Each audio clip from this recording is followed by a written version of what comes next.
them all up here. We'll do them.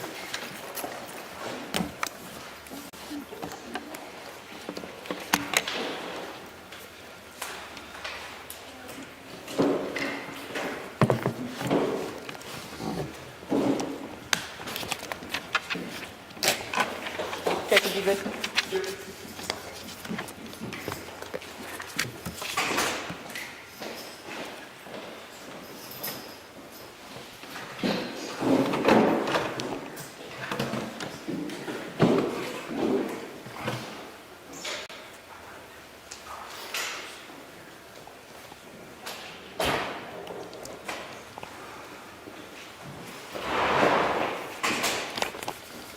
Sorry, sir.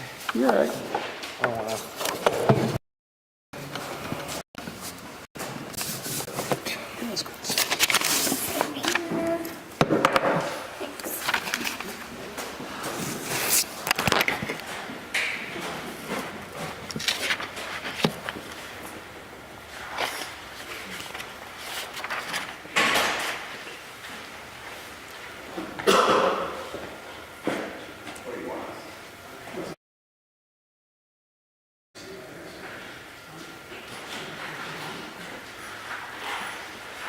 Time we have?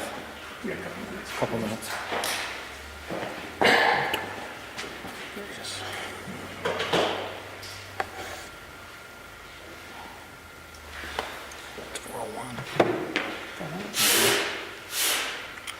All right, I guess we can get started. So good afternoon, everybody, and thank you for being here today. We had a lot of media questions and some concerned citizens, and we thought it would be a good idea to answer a couple questions as best as we can and as many as we can. First, I want to remind everybody that anybody who's in our justice system, there's a presumption of innocence. And it's no different with this case. So we've got an individual who is now in custody, but the Fifth Amendment protects him, and I have the burden as the prosecutor to prove beyond a reasonable doubt anything that I've charged him with. And so I wanted to just quickly talk about an incident. I can tell you that an incident happened on May 30th, and there was a report, and law enforcement has investigated, it turns out, a home invasion and 2 counts of criminal sexual conduct on minor children. And I received the report, reviewed it, and my office has now charged 2, well, up to life. We've got 2 charges, CSC in the first degree, 2 counts, and we also have a home invasion, and that's a 20-year felony. So we've charged that, and we're waiting for the trials and the court proceedings to begin, and the very first proceeding was today, and that was the arraignment. We had an arraignment about 1:30 today, and at that arraignment, some facts were released, and the details we won't give. We've got to be impartial and make sure that this person, like everybody, gets their fair trial, but I'll tell you that based on the circumstances of what happened and the charges that have been filed, I requested no bond, and the court agreed and granted no bond. That, of course, puts the burden on me and my office to make sure that it kind of lights a fire, and we've got now requirements to get this done at a certain time that otherwise I would have more time to handle this, but that's okay. This is very, very serious, and we're ready to handle it. And with that said, I wanted to thank law enforcement, because the night this happened until really the arraignment today, this was a very big deal in our community. And I have had close contact with law enforcement, and I would like to turn it over to Under Sheriff Jason Bingaman. Thank you. My name is Jason Bingham. I'm the undersheriff with the St. Joseph County Sheriff's Department. Like the prosecutor said, we have been fielding several questions from the media over the last couple weeks, and so we wanted to get you folks together so that we could answer those questions in a group versus one at a time. So hopefully that'll be more efficient for all of us. Obviously, this case is a pretrial case for us, so being able to get into the specific details of all the investigation is not going to be possible at this time.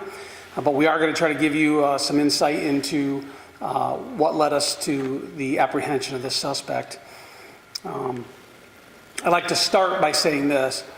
My deepest concern is for the victims in this case. Right? We had a couple minors that were sexually assaulted, and so for them and their families, our thoughts are with them. It's our intention for crime victims to see justice and to reassure our community that they're safe and that they're secure. On March 20th, 2024, our deputies responded to Sweet Lake Trailer Park, which is in the southeast corner of our county. During this investigation, it was determined that 2 minors had been sexually assaulted inside their residence during the overnight hours.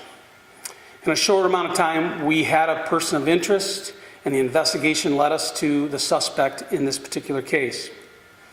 The investigation was 12 days long, and my investigators worked tirelessly the entire time to try to make sure that we were able to get our hands on this individual. The suspect did flee the state, and we located him in Fort Wayne, Indiana. And so there was diligent collaboration between the law enforcement agencies, several of them.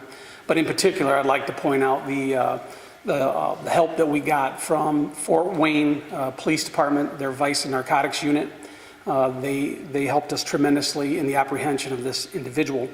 I'd also like to say thank you to the Sturgis Department of Public Safety, as they were instrumental in the initial investigation. After his arraignment today, Miguel Hernandez Ruiz, 26, was charged with 1 count of home invasion, first degree, 2 counts of criminal sexual conduct in the first degree.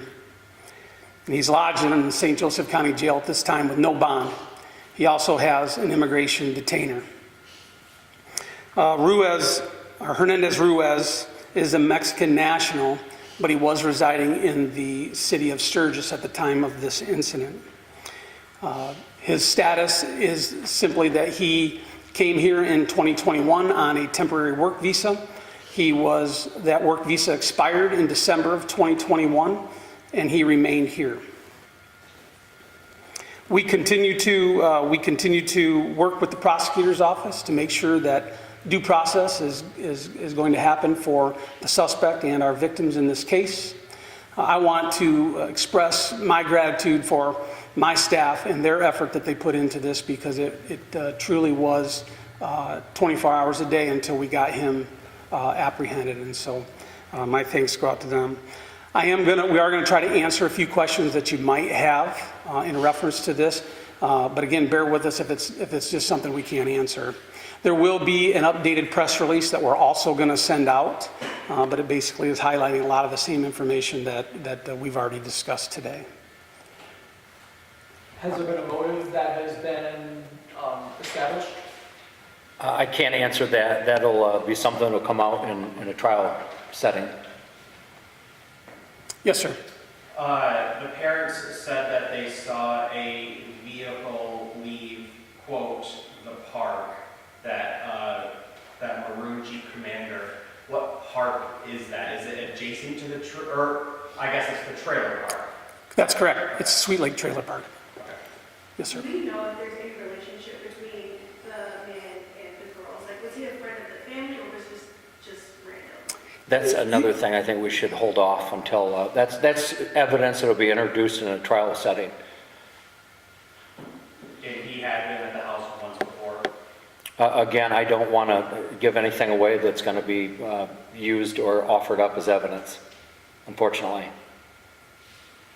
Now, with that said, if somebody FOIAs a police report, I can't do anything about that, but I can't give information out that will be possibly undermine his defense in this setting.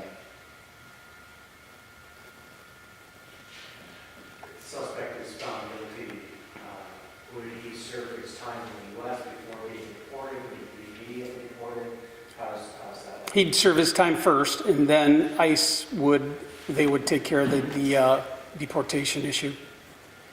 I have also a question on the immigration status. It says in a probable cause affidavit he was stopped by Sturgis Police in 2023.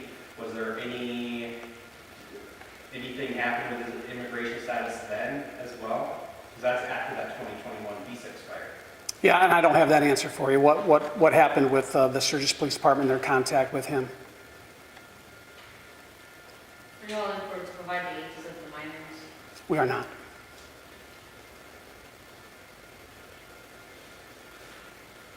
Jason, I know initially the sheriff's department said that there was other law enforcement agencies in Indiana that helped out. So can you talk a little bit about the cooperation between these agencies and how it led to the arrest? For sure. There were several agencies that we worked with. There was a task force out of Indianapolis as well as the TSA.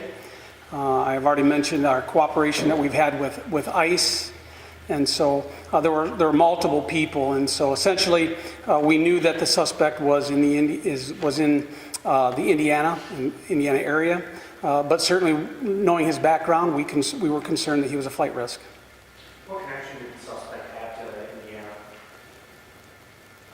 Yeah, I believe he had family in Fort Wayne. Thank you, everybody, for being here today and for your interest and caring about the community. We're going to move forward the best we can and make sure that he has a fair trial. And thanks again. Thank you.